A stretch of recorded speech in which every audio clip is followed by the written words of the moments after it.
Hey guys, it's Constance. Welcome back to Mysterious Hearts. Today we are talking in our third podcast. The title is Maybe I Was Born the Right Way. This is just kind of like an overview of my life, kind of how I've dealt with stuff, kind of how I went through certain issues and how I overcame them. And it was inspired by my paternal grandfather. From a young age, I believed that I was wrong. I was not good. I was basically a part of a bad fruit bunch. And I never felt good about myself, my heart or my scar. I felt gross and I felt useless. And I thought that my scar was something that I should be ashamed of. My heart was stupid and dumb and awful for being the way that it was. And I never believed I was right, the normal. When I hit middle school, bullies found ways to make me feel bad about myself, bad about my body, about my scar. My scar was disgusting and should not be seen. My scar was ugly and just a waste of space on my chest. My scar stunted my growth of natural female things and caused me to be less of what other girls around me were. I was the worst teenager that could have been. I was not happy about anything. I was disappointed in everything, which is why I tried to take my life, which is a common thing among heart patients because we feel very out of the ordinary. We feel left out and we feel different. And for myself, I felt lost. As I scrambled from my earlier years to my teenage years, my grandpa was the person who was there for me the most.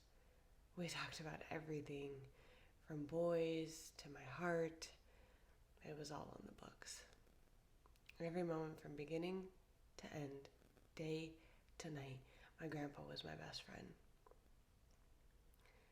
And he made me realize that I was special. I was unique and amazing. I had a scar that I should be proud of. I had a life worth living. I was the end-all be-all for somebody in the future. I was worth every breath and every second on this earth. I was made to do amazing things, just as everyone else is. And I had to learn to love myself on my own. When I went into high school, I had my struggles. I had moments of weakness. I was scared every second of every day that I was going to not make it. Before I entered my sophomore year, I lost my grandpa. And it was the most heart-wrenching thing I had ever experienced in my life. It was devastating to lose my best friend, my hero, my legend. He was there every morning I woke up, sitting in the backyard since we lived next door to each other, and he was always wishing me to have a good day. He was my smile in the morning and at night. He made every day better. And I had lost that in a blink of an eye when I had to wake up and realize he wasn't there in the morning anymore. Going into my sophomore year, I had my fair share of asthma attacks throughout. I struggled deeply with maintaining my health. I was in a bad friendship that affected me deeply. I felt scared. I felt like I was drowning. I was hitting the floor every day I woke up in my mind. I was so exhausted. I was not happy in my relationship at that time. I was friends with someone who did not seem to care about me anymore. I was falling, or thought that I was falling, for someone who mentally abused me. He used me. He used my friendship, and he took advantage of my mind, and he took advantage of the fact that I liked him. I had lost my virginity to somebody that I cared about deeply. I did a lot of things that were not going to get me anywhere in life. And those things are shutting down my happiness and my ability to stay alive. Not until, luckily, not until I went to a leadership seminar called Hobie, Did I realize what leadership skills that I had? Did I realize the type of woman that I was becoming? Did I realize that this is somebody new? This is exactly what I'm talking about. This is the road that I'm on. This is what I'm trying to do.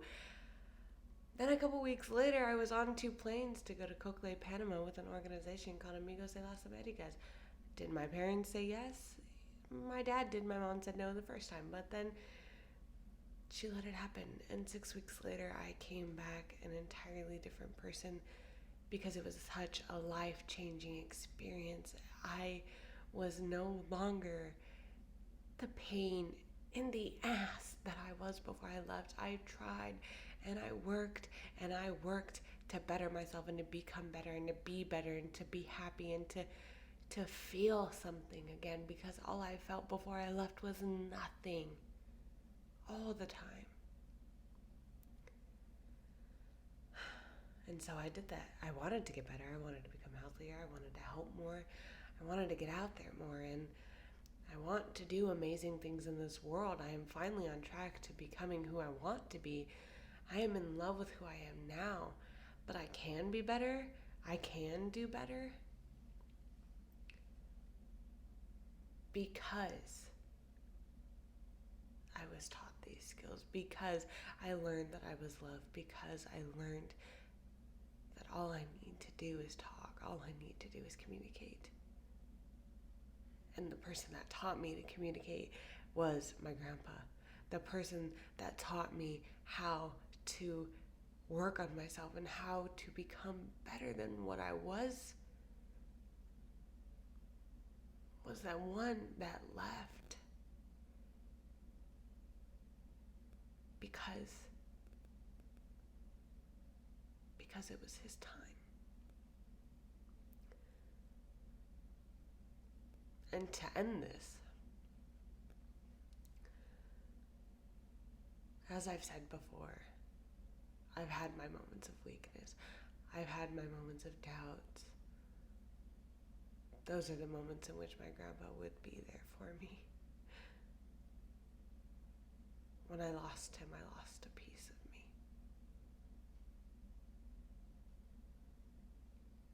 I lost a piece of my heart when he left. And he went up. And now I continue to hope and think that he's watching out for me and looking over me. Because when I was going through hardship, when I was pushing out my parents and I was not being the greatest daughter that I could have been, my father reminded me that my grandpa wanted to trade hearts. He wanted to take my pain away, and he wished that I never had to deal with my heart condition.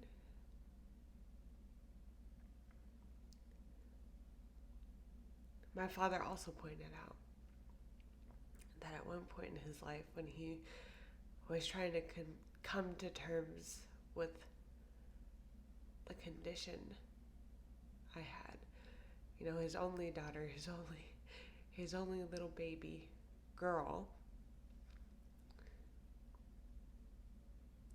that his father, my grandpa, tried to tell him maybe I was born the right way, and maybe they were just all born the wrong way. They were all backwards and I wasn't. And maybe,